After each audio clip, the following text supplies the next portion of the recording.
Welcome back.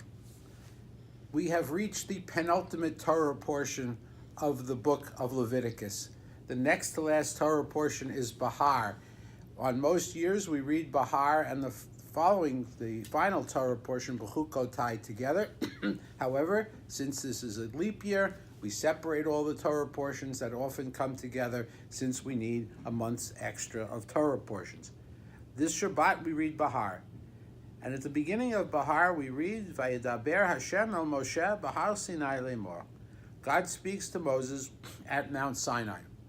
Of course, by the time we're reading this, Mount Sinai is already in the past. And God tells Moses, Daber el Bnei Yisrael, speak to the people of Israel and say to them, when you come into the land that I am giving you, you shall have a Shabbat for the land. You shall make a Shabbat for the land, which we, of course, commonly know as the Shemitah. And so God, as the landlord, gives us some restrictions onto what we can do with the land whose use he has allowed us to have.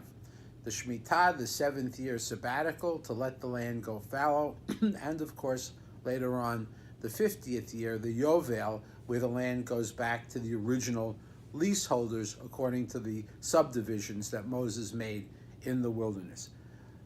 But I think there is a meaning to this Torah portion, and especially its first couple of verses, that go well beyond the question of allowing the land of Israel to rest every 7 years.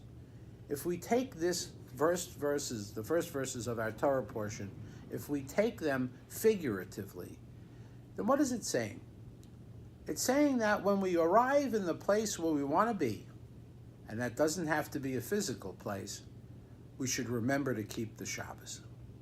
Our ancestors in the shtetl knew about keeping Shabbat. They worked so hard for 6 days. Their labor was physical. Their incomes were often very, very low. They lived in a Jewish community where everyone took that day off.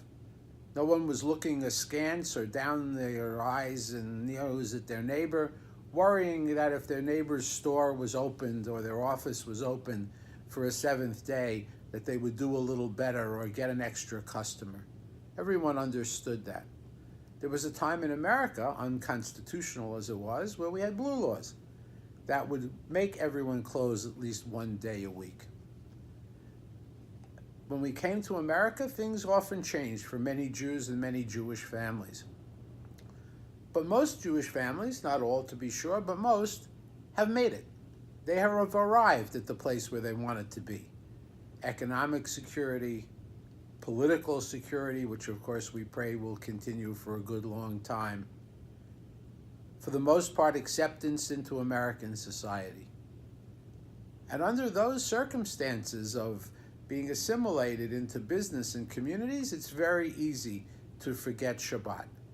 We got where we wanted to go, and all of a sudden Shabbat is not as important as it used to be to many of us.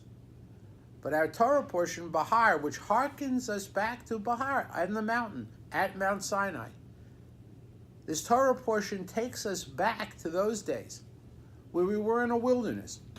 Perhaps it takes us back to the days when our families were not so secure physically or economically. It takes us back to those days and says, look, Shabbat served you well at that time, and Shabbat can serve you well again today, even after you have arrived, whatever that means in America. As a liberal congregation, we don't say you can't drive, we use electricity, we don't have those problems. But we can take Shabbat and say, this is a day when I am going to put some time aside. Perhaps not the whole day, but even part of the day. To do what Shabbat means, which means to cease our regular normal activities, to back away from the grind of making a living and getting ahead, to give ourselves some time to be with our community, to pray, to study Torah, and to be with our family. Shabbat was not just for a time of poverty and oppression. Shabbat is also for those who have arrived, just as we arrived in this Torah portion, and God reminded us to keep the Shabbat. Shabbat Shalom.